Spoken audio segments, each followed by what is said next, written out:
नमस्कार, एक और टिप्पणी के साथ मैं अतुल चौरसिया। टिप्पणी शुरू करने से पहले कुछ बातें आपसे साझा करना चाहता हूं। टिप्पणी के अलावा हमारा एक पॉडकास्ट भी है जिसका नाम है एनएल चर्चा। चर्चा एक ऐसा प्लेटफॉर्म है जहां पत्रकार और अपने क्षेत्रों के जानकार एक खुली गोलमेज बहस में हिस्सा लेते हैं। यहां हम अपने आग्रहों पूर्वाग्रहों के साथ एक खुली बातचीत का मंच तैयार करते हैं। हिंदी में पॉडकास्ट के विकल्प वैसे भी बहुत कम हैं। टेलीविजन की हल्ला गुल्ला, चीख पुकार और अश्लील नूरा कुश्ती के माहौल में मेरा प्रयास है कि न्यूज़ को उसकी गरिमा वापस दिलाई जाए। तो आप चर्चा को खबरों के टेलीविजन की चिल्लपों के विकल्प के तौर पर सुनें और अपनी कीमती सलाह हमसे साझा करें। और न्यूज़ लॉन्ड्री को सब्सक्राइब जरूर करें। आपका 300 रुपए प्रतिमाह का सब्सक्रिप्शन स्वतंत्र, निष्पक्ष और निर्भीक पत्रकारिता को मजबूत करेगा और आप भी गर्व से कह पाएंगे, मेरे खर्च पर आजाद हैं खबरें। अब कथा प्रारंभ करते हैं। यह कथा इसलिए भी जरूरी है ताकि आपको आज की टिप्पणी का संदर्भ समझ आ जाए। कथा का शीर्षक है प्रतापी राजा। चिलम खींचने के बाद राजा भावुक हो गया। नॉस्टैल्जिया उसकी रगों में दौड़ने लगा। इसी उन्मत्त भाव में वह अपने बचपन की कहानी अपने ही दरबारियों को सुनाने लगा। गुरुकुल में हम 3 राजकुमार साथ साथ पढ़ते थे, सुरेंद्र, वीरेंद्र और मैं धुरंधर। एक दिन की बात है, गुरुजी ने हम तीनों को बुलाकर हमारा औचक परीक्षण किया। गुरुजी ने पूछा, यदि तुम्हारे राज्य में कोई शहर जल रहा हो तो तुम क्या करोगे? सवाल सुनकर सुरेंद्र बोला, गुरुजी मैं तत्काल तनावपूर्ण स्थिति को नियंत्रण में लाने का प्रयास करूंगा, खुद मौके पर जाकर मोर्चा संभाल लूंगा। इसके बाद वीरेंद्र बोला, मैं पहले तत्काल एक बयान दूंगा कि दोषियों को बख्शा नहीं जाएगा। इसके बाद आग बुझाने के लिए अपने दरबारियों को वहां पर भेज दूंगा। इसके बाद गुरुजी ने मुझसे पूछा, प्रिय धुरंधर, अब तुम बताओ, यदि राज्य धू धू कर जल रहा हो और राजा की थू थू चल रही हो तो तुम क्या करोगे? मैंने जवाब दिया, आसान है गुरुजी, मैं किसी दूसरे शहर में आग लगवा दूंगा। मेरा जवाब सुनते ही गुरुजी के चेहरे पर प्रसन्नता के बादल घुमड़ आए। उन्होंने खुश होकर कहा, निश्चय ही एक दिन तुम बहुत बड़े प्रतापी राजा बनोगे। कहानी का सार यही है कि राजा को एक शहर में लगी आग बुझाने का शऊर भले ही न पता हो, लेकिन दूसरे शहर में आग लगाने का और पहले वाले से ध्यान भटकाने का शऊर बहुत अच्छी तरह से पता है। पिछले पूरे हफ्ते देश में फिरका परस्ती की आग जलती रही। खबरिया चैनलों को लगाने के लिए आग और दहकाने के लिए ईंधन इफरात में उपलब्ध रहा। सबसे पहले हरियाणा के मेवात में फैली हिंसा की बात। मेवात इलाके के नूह में विश्व हिंदू परिषद और बजरंग दल द्वारा आयोजित जलाभिषेक यात्रा के दौरान बड़े पैमाने पर हिंसा भड़की। यह 31 जुलाई की बात है। इसके बाद अगले 2 दिनों में यह हिंसा हरियाणा के गुड़गांव, पलवल, सोहना और मानेसर में भी फैल गई। इस हिंसा में 6 लोगों की मौत हो गई, 10 से ज्यादा लोग घायल हो गए। हरियाणा पुलिस ने 41 FIR दर्ज की है। 1,500 से ज्यादा लोगों को अभियुक्त बनाया है। बोला यहाँ रहेगी तो सबको मार देगी मुस्लिम को, इसलिए जितना मुस्लिम है सब चले जा रहे गांव में। मकाम मालिक ने बता दिया, जहाँ पे इस्तेदार आए उधर चले जाओ। 31 जुलाई को नूह से शुरू हुई सांप्रदायिक हिंसा की आग ने गुरुग्राम तक आते आते और ज्यादा विकराल रूप ले लिया। 1 अगस्त को गुरुग्राम के अलग अलग हिस्सों में पूरे दिन आगजनी, पत्थरबाजी, दुकानों में तोड़फोड़ और मारपीट जारी रहा, जिसकी वजह से कई परिवार अपने घरों को छोड़कर जा चुके हैं। 31 जुलाई को ही तड़के जयपुर से मुंबई जा रही एक ट्रेन में रेलवे सुरक्षा बल के एक जवान चेतन सिंह ने 4 लोगों की गोली मारकर हत्या कर दी। यह बात स्पष्ट है कि इस हत्या के पीछे मारे गए लोगों की धार्मिक पहचान सबसे बड़ी वजह थी। जयपुर मुंबई एक्सप्रेस में आरपीएफ के जिस कांस्टेबल ने अपने एक सीनियर एएसआई समेत 4 लोगों की गोली मारकर हत्या कर दी, उसका ट्रेन के अंदर का एक वीडियो सामने आया है, जिसके बाद ये दावा किया जा रहा है कि आरोपी ने सांप्रदायिक नफरत की वजह से बाकी 3 मृतकों पर गोली चलाई। इससे पहले पुलिस का यह दावा था कि आरोपी कांस्टेबल मानसिक रूप से बीमार है, उसे गुस्सा आया और उसने गोली चला दी। और बची खुची कसर बनारस के ज्ञानवापी मस्जिद ने पूरी कर दी। वहां ज्ञानवापी मस्जिद का सर्वेक्षण एएसआई द्वारा करवाने का निर्देश कचहरियों के लंबे जंजाल से होता हुआ हाईकोर्ट के रास्ते आया। इलाहाबाद हाईकोर्ट ने आदेश दिया कि एएसआई ज्ञानवापी परिसर का वैज्ञानिक तरीके से सर्वेक्षण करे। इलाहाबाद हाईकोर्ट ने ज्ञानवापी परिसर के एएसआई सर्वेक्षण की इजाज़त दे दी है। अब वहां पर कोर्ट चाहता है कि एक मॉडर्न टेक्निक्स के तहत, जिसमें ग्राउंड पेनिट्रेटिंग रेडार के तहत ये पता लगाने की कोशिश हो कि आखिरकार ज्ञानवापी जिस ढांचे पे खड़ी है, जहां खड़ी है वहां पे उसके नीचे कुछ दूसरा धार्मिक स्थल तो नहीं था। ये पता लगाने के लिए अब एएसआई ने कहा है कि एक साइंटिफिक सर्वे मॉडर्न टेक्निक्स के इस्तेमाल से वहां पर होना चाहिए। इन 3 घटनाओं ने खबरिया चैनलों के हुड़कचुल्लुओं को खुला अपनी फिरका परस्ती के घोड़े दौड़ाने का मौका दे दिया। बुद्धि विवेक ताखे में रखकर चौतरफा सांप्रदायिकता का विश्वमन हुआ। हमारे बीच कई ऐसे लोग मौजूद हैं जो हाथों में पत्थर लेकर हालात बिगाड़ने की कोशिश करते हैं। सुराख करते हैं, लेकिन देश की संप्रभुता में सुराख करते हैं और देश की अखंडता, एकता, अखंडता को खंड खंड करने का प्रयास करते हैं। कैसे पत्थरबाजों का परमानेंट इलाज या कहें पत्थरबाजी का स्थायी समाधान नहीं होना चाहिए? क्या गलत कह दिया हम लोगों ने? मेवात में निकाली गई जलाभिषेक यात्रा के पहले से ही यहां पर माहौल गरमाने लगा था। सोशल मीडिया के जरिए दोनों पक्ष एक दूसरे को चुनौती पेश कर रहे थे। गर्मागर्मी की शुरुआत बजरंग दल के कार्यकर्ता, 2 हत्याओं के आरोपी और तथाकथित गौरक्षक मोनू मानेसर के इस वीडियो से हुई। 31/7/2023 दिन सोमवार को मेवात ब्रज मंडल यात्रा है। सभी भाई बढ़ चढ़कर हिस्सा ले और बढ़ चढ़कर मेवात के सभी मंदिरों में जाएं, तो ज्यादा से ज्यादा संख्या में सभी भाई जाएं। हम खुद यात्रा में शामिल रहेंगे और हमारी पूरी टीम वो यात्रा में शामिल रहेगी। आप लोगों की निकट स्मृति को ताजा करने के लिए बता दूं कि यह मोनू मानेसर उर्फ मोहित यादव फरवरी महीने में हुई नासिर और जुनैद नामक 2 मुस्लिम युवकों की हत्या का मुख्य आरोपी है। राजस्थान के भरतपुर जिले में रहने वाले नासिर और जुनैद की हत्या 16 फरवरी को हरियाणा के भिवानी जिले में उनकी बोलेरो गाड़ी में जलाकर कर दी गई थी। मोनू मानेसर इस हत्याकांड में आरोपी था। इस घटना के बाद से ही मुस्लिम बहुल मेवात इलाके में मोनू को लेकर भारी गुस्सा था। हरियाणा के भिवानी में बीते गुरुवार नासिर और जुनैद नाम के 2 मुस्लिम युवकों की हत्या का मामला सुर्खियों में। इन दोनों के झुलसे हुए शव भिवानी में एक जली हुई कार में बरामद हुए। 5 दिन गुजर जाने के बावजूद इस मामले में अभी तक सिर्फ एक ही आरोपी रिंकू सैनी को ही गिरफ्तार किया जा सका है। मुख्य आरोपी मोनू मानेसर समेत अन्य आरोपी फरार हैं। इसी माहौल में मोनू मानेसर ने घोषणा की कि वो अपनी टीम के साथ विहिप बजरंग दल की जलाभिषेक यात्रा में शामिल होगा। इसके बाद नूह और आसपास के मुस्लिम युवाओं ने भी खुलेआम सोशल मीडिया पर बदला लेने के वीडियो जारी किए, हिंसा की धमकी दी। ये सिलेंडर धरा, सरकार भी सुन लिया भाई, रोड पे ठीक है ना। और सैकुल भाई को इंसाफ मिलना चाहिए। बस सरकार होश माजा और नासिर जुनैद को भी हमने इंसाफ चाहिए, ठीक है ना। और मेरी बात है दिल पे ली जाओ।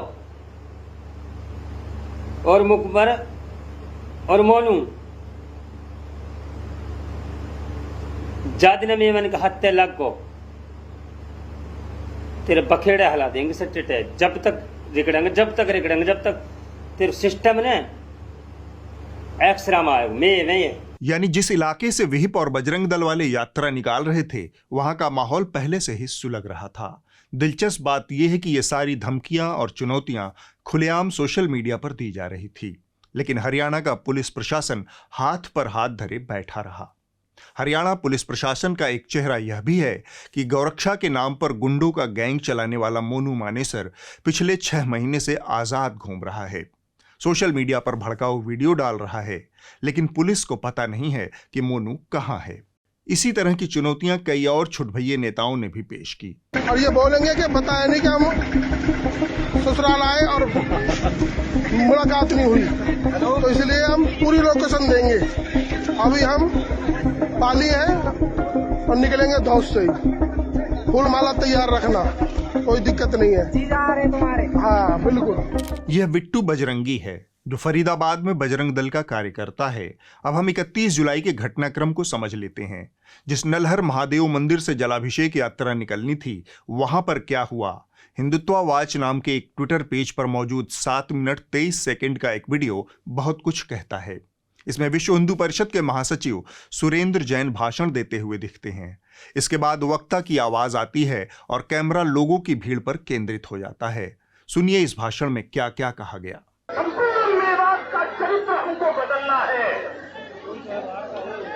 मेवात गौ हत्यारों की धरती नहीं है।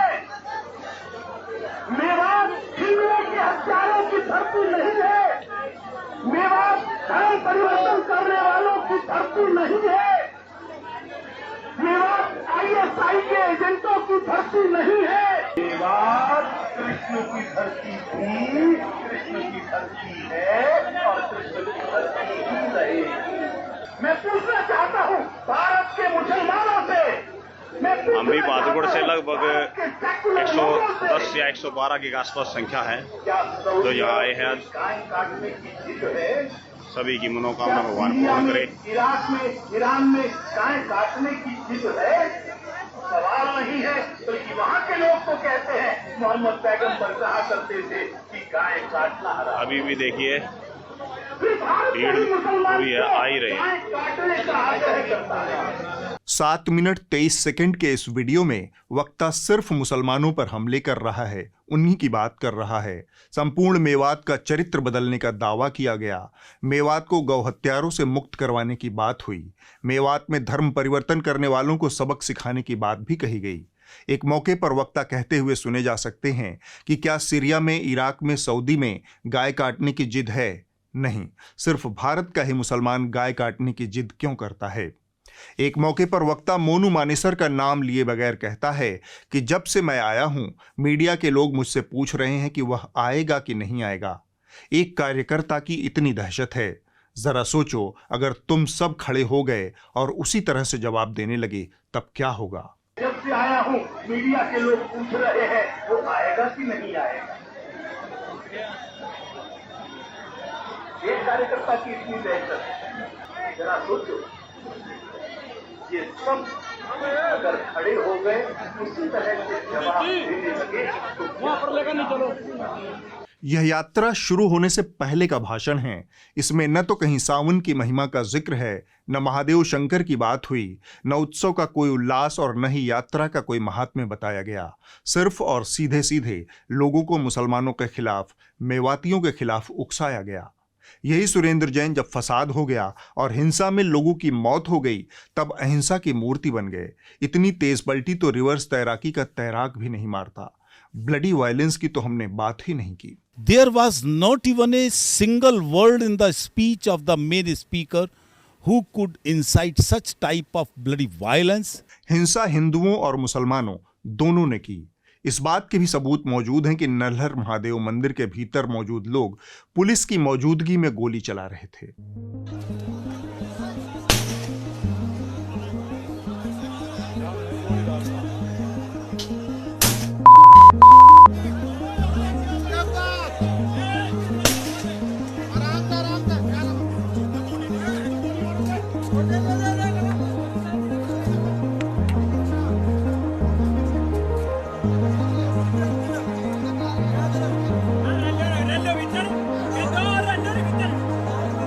खैर, घटना की शाम होते होते मोर्चा हुड़कचुल्लुओं के हाथ में आ गया। देश के राष्ट्रीय खबरिया चैनलों पर घोघा बसंतों ने अपनी चिरपरिचित शैली में आधा झूठ और आधी कल्पना को मिलाकर पूरे देश को जो परोसा, वह खाकर किसी की सेहत में सिर्फ और सिर्फ नफरत, हिंसा और जुगुप्सा ही फल फूल सकती है। एक तरफ मोनू मानेसर था और दूसरी तरफ मोनू मानेसर के विरोधी। दोनों सोशल मीडिया पर एक दूसरे को चैलेंज कर रहे हैं। हालांकि मोनू मानेसर का ऐसा खुला चैलेंज देते हुए कि मैं तो आऊंगा ही, कोई रोक के दिखाए, ऐसा वीडियो अभी तक तो नहीं दिखा। लेकिन दूसरी तरफ से यह जरूर कहा जा रहा था कि अगर आएगा तो उसके लिए बुरी स्थिति हो। पूरा माहौल बन गया था कि मोनू मानेसर अगर नू गया तो बड़ा बवाल होगा। अब यहां समझने वाली बात है कि जितनी जानकारी अभी उपलब्ध है उसके मुताबिक मोनू मानेसर यात्रा में पहुंचा ही नहीं। फिर भी हिंसा कैसे हुई, तो इसके दो मतलब है। या तो कोई अफवाह फैलाई गई होगी कि मोनू मानेसर यात्रा में है, और अगर ये अफवाह नहीं फैलाई गई तो दूसरा मतलब यह कि हिंसा होनी फिक्स थी। मोनू पहुंचे ना पहुंचे, हिंसा जिनको करनी थी, तैयारी थी, तो कर दी हिंसा। यह आदमी जिस बेशर्मी से मोनू मानेसर जैसे अपराधी का बचाव कर रहा है, वह माथा पीटने लायक है। इसने एक बार भी यह सवाल नहीं पूछा कि मोनू मानेसर अब तक आजाद क्यों है। इसने एक बार भी नासिर जुनैद की हत्या का जिक्र तक नहीं किया। इसने यह बताना भी जरूरी नहीं समझा कि मोनू मानेसर मेवात में करता क्या है और क्यों उसके आने की सूचना से इलाके के मुसलमान इतना भड़क गए। अशांत सिन्हा ने इसे ऐसे पेश किया जैसे मोनू मानेसर कोई धर्मभीरु, निश्चलता की मूर्ति और समाज के सेवक हैं। खैर, सुशांत सांपनाथ है तो अगला वाला नागनाथ है। हम रिलायंस इंडस्ट्रीज की नफरती शाखा न्यूज 18 इंडिया वाले अमन चोपड़ा की बात कर रहे हैं। मैं ऐसा क्यों बोल रहा हूं वह भी विस्तार से बताऊंगा, लेकिन पहले आप रिलायंस के नौकंज लोचन अमन चोपड़ा की बात सुन लीजिए। इसकी सारी विशेषज्ञता जहर बोने में है। आज सावन के चौथे सोमवार के अवसर पर यहाँ के अल्पसंख्यक समुदाय, यहाँ के अल्पसंख्यक हिंदू हैं, यहाँ के अल्पसंख्यक समुदाय के कुछ लोग एक शोभा यात्रा निकाले। इस बीच बहुसंख्यक समुदाय के लोगों ने अचानक इस यात्रा को रोकने की कोशिश की। पथराव हुआ, जबरदस्त हिंसा हुई, जबरदस्त तरीके से विरोध हुआ, हिंसा, आगजनी, पत्थरबाजी, सब कुछ हुआ।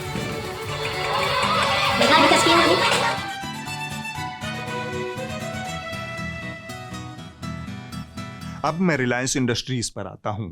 यह देश में निजी क्षेत्र का सबसे बड़ा कॉरपोरेशन है। यह कंपनी अंतर्राष्ट्रीय ESG प्रोटोकॉल का पालन करती है। ESG यानी एनवायरमेंटल सस्टेनेबिलिटी एंड गवर्नेंस। इस प्रोटोकॉल के तहत बिग कॉरपोरेट कंपनियां दुनिया भर से फंड रेज करने से पहले अपने निवेशकों को भरोसा देती हैं कि उनकी कंपनी पर्यावरण और मानवाधिकारों का पूरी तरह से पालन करती है और इसके प्रति समर्पित है। 2022-23 की रिलायंस इंडस्ट्रीज की एनुअल रिपोर्ट में कुल 18 बार मानवाधिकारों के संरक्षण का जिक्र आया है। खुद कंपनी के चेयरमैन मुकेश अंबानी अपने कीनोट एड्रेस में कहते हैं, हमारा इस बात पर पूरा जोर है कि हमारे कर्मचारी, ग्राहक, सहयोगी और स्थानीय समुदायों के मानवाधिकार पूरी तरह से सुरक्षित रहें। मानवाधिकारों के प्रति अपने समर्पण का जिक्र करते हुए इस एनुअल रिपोर्ट में यह भी कहा गया है कि रिलायंस संयुक्त राष्ट्र संघ की मानवाधिकार, श्रम कानूनों, पर्यावरणीय संरक्षण और भ्रष्टाचार विरोधी वायदों का पूरी तरह से पालन करता है। अब आप इसे अमन चोपड़ा के नजरिए से देखिए। रिलायंस की एक कंपनी है network 18 media and investment limited. यहां अमन चोपड़ा हर दिन मुसलमानों के खिलाफ नफरत की हदें पार करता है, उनके खिलाफ बहुसंख्यकों को भड़काता है, उन्हें गलत सूचनाएं देता है, फर्जी खबरें फैलाता है। ESG प्रोटोकॉल का पालन करने का दावा करने वाली रिलायंस इंडस्ट्रीज के एक चैनल न्यूज़ 18 इंडिया पर अमन चोपड़ा मुसलमानों के मानवाधिकारों का हर दिन हनन करता है और उसे ऐसा करने की पूरी छूट है। कुरान पर फिल्म बनाकर देखो, हिंदू बेचारा अभिव्यक्ति का मारा, हिजाब सही भगवा नहीं, सन ऑफ सरफराज, कलावा वाला लव जिहाद, मुस्लिम लड़की से दोस्ती, मनोहर के टुकड़े टुकड़े, कुरान पढ़ो मोबाइल गेम जीतो, औरंगजेब का पाप, सावन में हिसाब।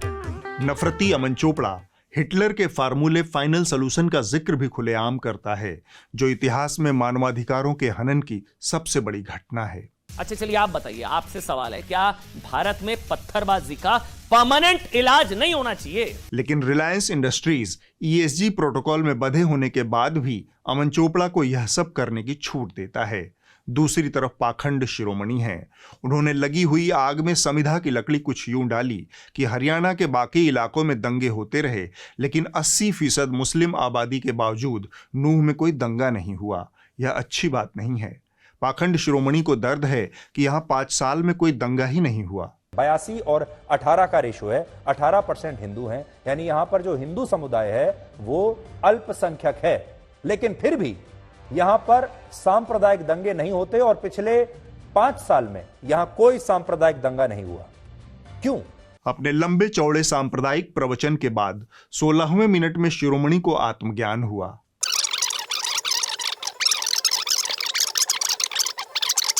जिन लोगों ने ये नारे लगाए हैं उनमें से ज्यादातर लोगों की अब तक गिरफ्तारी नहीं हुई है और ना ही उनकी पहचान हुई है। पहचान किसी की नहीं हुई, लेकिन अपने शो की शुरुआत से 16 मिनट तक यह मुसलमानों को ही अपराधी घोषित करता रहा। नूह से शुरू हुई दंगे की आग जल्द ही गुड़गांव तक पहुंच गई। यहां एक मस्जिद के युवा इमाम की हत्या कर दी गई। इसके बाद यहां अराजकता का बोलबाला रहा। हिंदुत्ववादी गुंडों ने गुड़गांव की सड़कों पर कब्जा कर लिया। 250 से ज्यादा मजदूर परिवारों को रातों रात पलायन के लिए मजबूर होना पड़ा। राह चलते गुंडे लोगों को धमकाते नजर आए। न्यूज लॉन्ड्री के रिपोर्टर अनमोल प्रीतम को गुंडों के एक ऐसे ही समूह ने घेर लिया, उनका धर्म पूछा और उन्हें अपना काम बंद कर वापस लौटने के लिए मजबूर किया। क्या बोला तेरे को अभी? पहली कार तो बंद कर दे भाई, पब्लिक जा रहा हूँ ना मैं। कितनी देर लगेगी जाने में? जा रहा हूँ। तेरी पार्टी देख लो, तेरी पार्टी देख लो यार, मारना बड़ा मालो तुम आए तो तेरा इसमें। अरे भाई दो भाई इसमें जा रहा हूँ। हिंदू और मुसलमान है? हिंदू मुसलमान है। बस तो भाई चल निकल। निकल भाई, अभी बोल के गए थे ना आपको। यही बहुत परेशान, यही लोग हैं, ये लोग बहुत परेशान है। हमें पता है, फिर वे परेशान ना हमारा, हमें पता सब कुछ कहानी, आपको पता क्या कहानी हो रही है। ठीक है, काटिए उसको कैमरा। ठीक है, जा रहे हैं सर, जा रहे हैं, चलो कैमरा बंद कर। यह गुड़गांव शहर है। यह सिर्फ हरियाणा ही नहीं बल्कि पूरे देश का आर्थिक केंद्र है। सत्ता की आर्थिक निवेश नीतियों का शोरूम है गुड़गांव। इसे मिलेनियम सिटी कहा जाता है। यहाँ 300 से ज्यादा बहुराष्ट्रीय कंपनियों के दफ्तर और मुख्यालय हैं। दुनिया की सबसे बड़ी टेक कंपनियां गूगल, ट्विटर आदि यहीं से अपना कामकाज करती हैं। लेकिन इसकी सड़कों पर कानून का नहीं, इन जैसे मवालियों का राज था। ठीक है, जा रहे हैं सर, जा रहे हैं, चलो कैमरा बंद कर। यही गुंडे तय कर रहे थे कि कौन गुड़गांव की सड़कों पर चलेगा। हरियाणा की सरकार इन लफंगों के आगे नतमस्तक है और विदेशी कंपनियों को लारा लप्पा दिया जा रहा है कि आप गुड़गांव में आएं और इन्हीं लफंगों के बीच अपनी करोड़ों अरबों का बिजनेस सेटअप करें, अपना परिवार रखें। फैक्ट चेकर ऑल्ट न्यूज ने बताया कि अनमोल को धमकी देने वाला युवक मोनू मानेसर का सहयोगी है।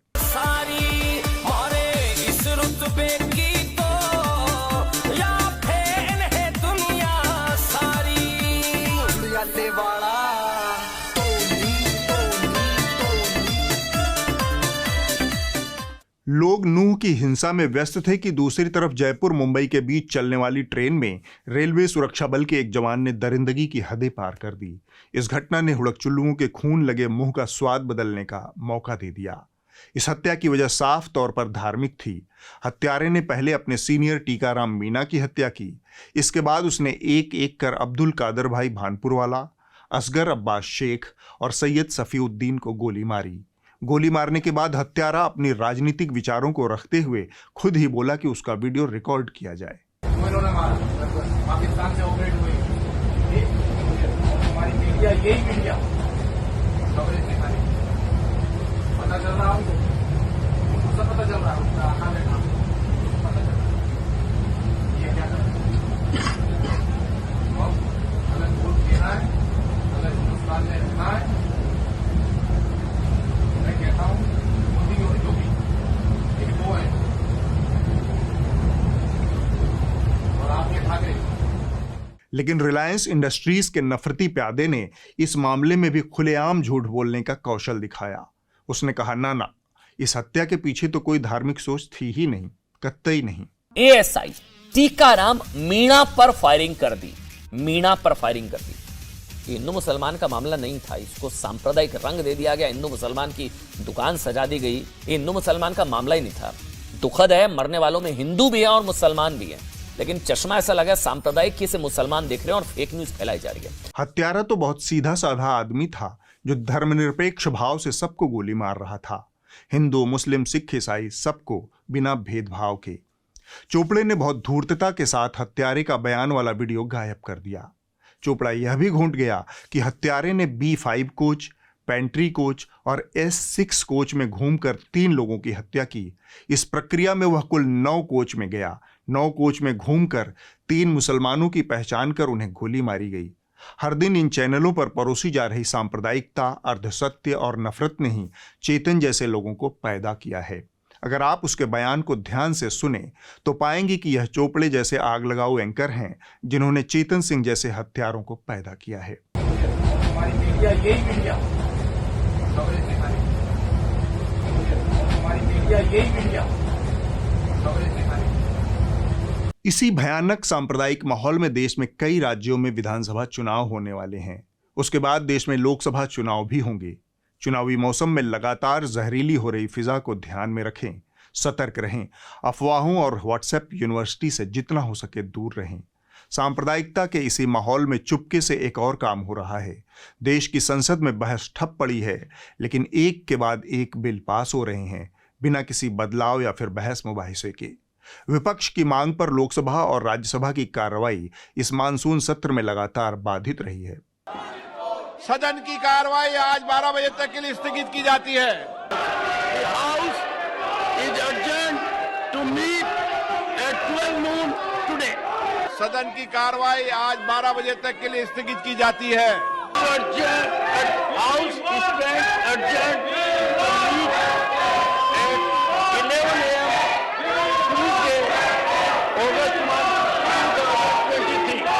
सदन की कार्यवाही 2 बजे तक के लिए स्थगित की जाती है। The House is adjourned to meet at 3:30 PM today. इसके बावजूद अब तक सरकार ने 13 बिल लोकसभा से पास करवा लिए हैं और 7 बिल राज्यसभा से। न संसदीय समितियों की कोई भूमिका, न संसद सदस्यों के किसी सुझाव का महत्व, बस एक तरफा बिल पर बिल पास हो रहे हैं। लोकसभा से पास हुए 13 महत्वपूर्ण बिलों में माइंस एवं मिनरल संशोधन bill, cinematography bill, forest conservation bill, जन विश्वास संशोधन बिल प्रमुख हैं। ये ऐसे बिल हैं जिनका आने वाले समय में आम जनता और देश के संसाधनों पर बहुत व्यापक प्रभाव पड़ने वाला है, लेकिन सत्ता पक्ष अपने अहंकार पर अड़ा है और विपक्ष अपने। बिना किसी सुधार के बिल तो पास हो रहे हैं। इसके रास्ते में एक और बड़ी अड़चन है, हालांकि इसका लेना देना संसदीय परंपरा और संसदीय नैतिकता से है और इन चीज़ों की फिलहाल कोई बहुत कीमत या सम्मान हमारे नेताओं में नहीं बचा है। कांग्रेस नेता गौरव गोगोई ने 26 जुलाई को मोदी सरकार के खिलाफ अविश्वास का प्रस्ताव पेश किया था, जिसे लोकसभा अध्यक्ष ने स्वीकार कर लिया। अध्यक्ष ने 8 अगस्त को इस पर बहस का समय दिया था। संसदीय नियमों और परंपराओं के मुताबिक एक बार सरकार के खिलाफ यदि अविश्वास मत का प्रस्ताव स्वीकार हो जाए तो फिर सरकार पहले विश्वास का मत हासिल करती है, उसके बाद ही संसद में किसी नए बिल को पारित करवाती है। इसके बावजूद मौजूदा सरकार लगातार एक के बाद एक बिल पास करवाती जा रही है। हालांकि इस तरह का कोई नियम नहीं है, अंततः लोकसभा अध्यक्ष का निर्णय ही अंतिम होता है। लेकिन कांग्रेस नेता मनीष तिवारी ने इस ओर ध्यानाकर्षण किया है। ये अफसोस की बात है कि लोकसभा में इस शोर शराबे के बीच भी लगातार एक के बाद एक बिल पास हो रहे हैं। कॉल और शकदार पृष्ठ 772 practice and procedure of parliament में ये स्पष्ट है, जब सभा को छोड़ने के उद्देश्य से अविश्वास प्रस्ताव दिया जाता है, कोई नीति से जुड़ा मौलिक प्रस्ताव सरकार द्वारा सभा में नहीं लाना चाहिए। जब तक अविश्वास प्रस्ताव का निपटारा न हो, तब तक नीतियों से जुड़ा कोई भी मौलिक प्रस्ताव सरकार द्वारा सेवा में नहीं पेश किया जाना चाहिए, जो कि 100 साल या उससे ज़्यादा के लिए लागू हो।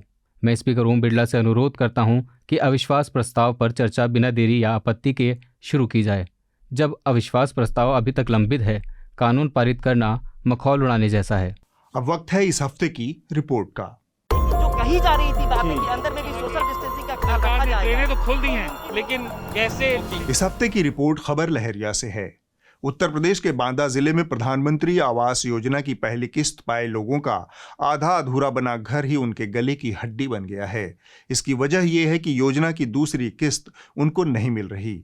स्थिति यह है कि 6 फुट की दीवार बन चुकी थी, लेकिन दूसरी किस्त न आने के कारण लोग उस दीवार पर झोपड़ी डालकर रहने के लिए मजबूर हैं। अधूरा 40,000 रुपया आ रहा है। कब आया था? या मुझसे चैत के पहले।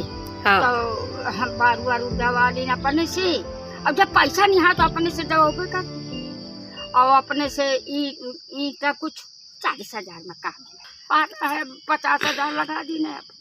अब नहीं है कुछ घर में। कब आया था आवास? आया है बैसाख जेठ में लगाया, तो तब से दूसरी किस्त नहीं आई? नहीं आई, एक किस्त आई 40,000। 40,000 में कितना बनवाया है? बस 6 फुट। 6 फुट। हाँ। अगले हफ्ते होगी एक और टिप्पणी। नमस्कार।